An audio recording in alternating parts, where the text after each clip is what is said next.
आज हम एक्सरसाइज 1.1 में क्वेश्चन नंबर 5 डिस्कस करेंगे। क्वेश्चन नंबर 5 में हमारे साथ एक मैट्रिक्स है ए जो है 2 - 3 u 0 और बी मैट्रिक्स है v - 3 5 w। इसमें हमने u v w के वैल्यूज फाइंड करने हैं और क्वेश्चन में हमारे पास गिवन है कि a इक्वल टू b है। तो a इक्वल टू b इसका मतलब ये है कि इन दोनों के डायमेंशन या ऑर्डर भी सेम होंगे और इन दोनों में जो करस्पॉन्डिंग एलिमेंट्स होगी वो भी सेम होंगे। तो हम a माइनस बी, ये हमारे पास क्वेश्चन में गिवन है कि a इक्वल टू b है।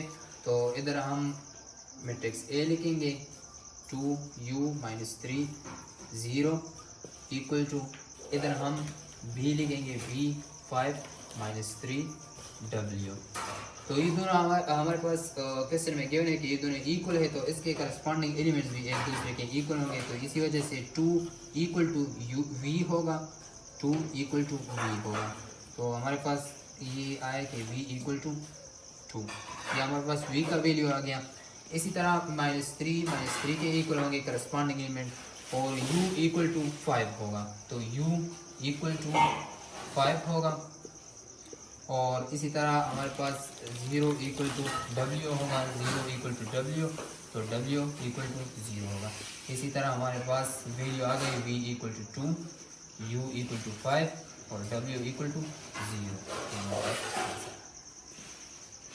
अब हम एक्सरसाइज 1.1 में क्वेश्चन नंबर 6 डिस्कस करेंगे। क्वेश्चन नंबर 6 में हमारे पास दो मैट्रिक्स है और वो दोनों एक दूसरे के इक्वल है, ये इक्वल है दोनों एक दूसरे के। तो इसका मतलब ये है कि इसका ऑर्डर भी सेम होगा और इसके करस्पॉन्डिंग एलिमेंट भी एक दूसरे के सेम होंगे। तो हमारे पास एक मैट्रिक्स है x + 3 z + 4 2y - 7 - 6 a - 1 0 b - 3 -21 0। और दूसरा मैट्रिक्स हमारे पास है 0 6 3y - 2 -6 -3 2c + 2 2b + 4 -21 0। ये हमारे पास दो मैट्रिक्स है और ये दोनों एक दूसरे के इक्वल है, ये हमारे पास गिवन है इन क्वेश्चन। और हमसे ये मांगते हैं find the value of a b c x y z। तो एक तो हमारे पास ये गिवन है क्वेश्चन में कि ये दोनों मैट्रिक्स एक दूसरे के इक्वल है, तो इसी वजह से इसके करस्पॉन्डिंग एलिमेंट्स भी एक दूसरे के इक्वल होंगे। तो इसी वजह से करस्पॉन्डिंग एलिमेंट्स x + 3 = 0 होगा। तो इस इक्वेशन से हमारे पास x + 3 -3 = -3, तो ये दोनों कट जाएंगे और x = -3 होगा, तो x का वैल्यू -3 होगा जाएगा। इसी तरह हमारे पास दूसरा एलिमेंट इसके करस्पॉन्डिंग -6 है, तो z + 4 ये = 6 होगा। तो 4 इक्वलिटी साइन से इधर आ जाएगा, तो z + 4 -4 = 6 -4, तो ये दोनों कट जाएंगे और z = 2 आ जाएगा। इसी तरह हमारे पास ये इस करस्पॉन्डिंग एलिमेंट्स के इक्वल होंगे, तो 2y - 7 = 3y - 2 हो जाएगा। तो ये +2 इधर जब आ जाएगा तो ये -2 हो जाएगा, तो 3y - 2 -2y और -2 = -7 हो जाएगा। और ये -2 इक्वलिटी साइन से इधर आ जाएगा, तो 3y - 2y = -7 + 2 हो जाएगा। तो इसी तरह हमारे पास ये जब एक दूसरे से माइनस हो जाएंगे तो y = -5 आ जाएगा। इसी तरह -6 करस्पॉन्डिंग एलिमेंट -6 के इक्वल होंगे और a - 1 = -3 होगा, तो a - 1 = -3 होगा। तो ये इक्वलिटी साइन से इधर आ जाएगा, तो इसका साइन चेंज हो जाएगा, तो -3 + 1 हो जाएगा और a = -2 हो जाएगा। इसी तरह 0 करस्पॉन्डिंग एलिमेंट्स इसके इक्वल हो जाएंगे, तो 2c + 2 = 0 हो जाएगा। और 2c = ये जब इक्वलिटी साइन से इधर आ जाएगा तो इसका ये साइन चेंज हो जाएगा, तो ये -2 हो जाएगा। इसको हम डिवाइड करेंगे 2 पे, तो 2 इधर से कट जाएंगे, इधर से भी कट जाएंगे, तो c का वैल्यू = -1 आ जाएगा। इसी तरह ये करस्पॉन्डिंग एलिमेंट्स इसका इक्वल हो जाएगा, तो ये हम इधर डिस्कस करेंगे। तो b - 3 का करस्पॉन्डिंग एलिमेंट्स जो है इस मैट्रिक्स में वो है 2b + 4 ये इसका करस्पॉन्डिंग एलिमेंट जी होगा, बी माइनस 3 होगा। तो ये भी इक्वलिटी साइन से इधर जब आ जाएगा तो इसका साइन भी चेंज हो जाएगा, तो 2b माइनस बी हो जाएगा और +4 इक्वल टू -3 होगा। और ये +4 इक्वलिटी साइन से जब इधर आ जाएगा तो इसका साइन भी चेंज होगा, ये +4 है, इधर जब आ जाएगा तो ये -4 हो जाएगा। 2b minus B equal to -3 -4। तो इधर से जब 2b से 1b हम माइनस करेंगे तो इसे b आ जाएगा, b इक्वल टू -7 हो जाएगा। तो इसी तरह -21 -21 के इक्वल है और 0 0 के इक्वल है। तो इसी तरह हमारे पास a b c x y z ये तमाम के वैल्यू हमारे पास फाइंड हो गए।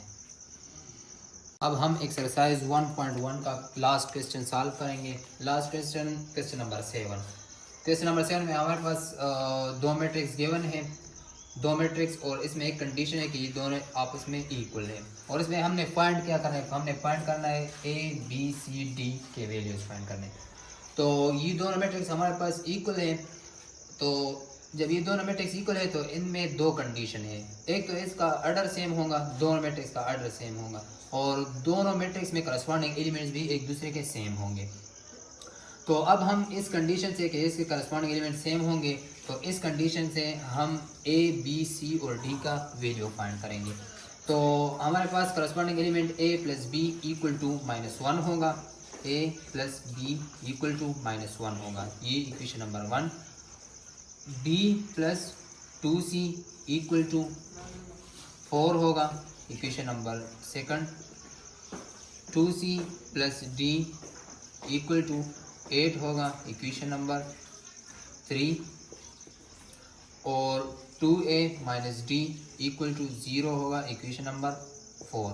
तो ये हमारे पास 4 इक्वेशन आ गए, क्योंकि इसमें सारे इक्वेशन में हमारे पास दो वेरिएबल्स है, तो इसी वजह से हम इसको सब्स्टिट्यूशन मेथड से सॉल्व करेंगे।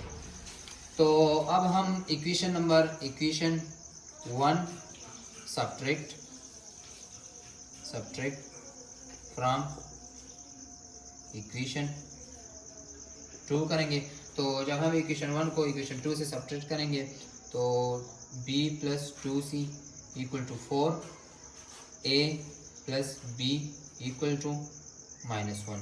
तो जब हम इसको सब्ट्रैक्ट करेंगे तो जो नीचे वाला इक्वेशन है इसके साइन चेंज होंगे, इसका प्लस है तो इसका माइनस हो जाएगा, इसका भी माइनस होगा, इसका माइनस है तो इसका प्लस हो जाएगा। तो इधर से b भी कट जाएगा, तो इधर से हमारे पास आ गया 2c minus a equal to 5। इसको हम न्यू इक्वेशन नेम देंगे, इसका हम इक्वेशन नंबर 5 देंगे। इसी तरह हम इक्वेशन नंबर 3 और इक्वेशन नंबर 4 को ऐड करेंगे। तो ऐड इक्वेशन 3 एंड 4। अब हम इन दोनों इक्वेशन को ऐड करेंगे तो इससे भी हमारे पास एक न्यू इक्वेशन आ जाएगा, 2c plus d equal to 8 और 2a minus d equal to 0। तो इधर जब हमें ऐड करेंगे तो इसका प्लस है, इसका माइनस, तो ये डी कैंसिल हो जाएगा। तो इधर से भी 2c प्लस 2a आ जाएगा इक्वल टू 8 आ जाएगा। ये एक नया इक्वेशन आ जाएगा, नया इक्वेशन नंबर 6। अब हम इक्वेशन नंबर 5 और इक्वेशन नंबर 6 को एक दूसरे के साथ सब्ट्रैक्ट करेंगे। Equation number 5 subtract from equation number 5 करेंगे हम।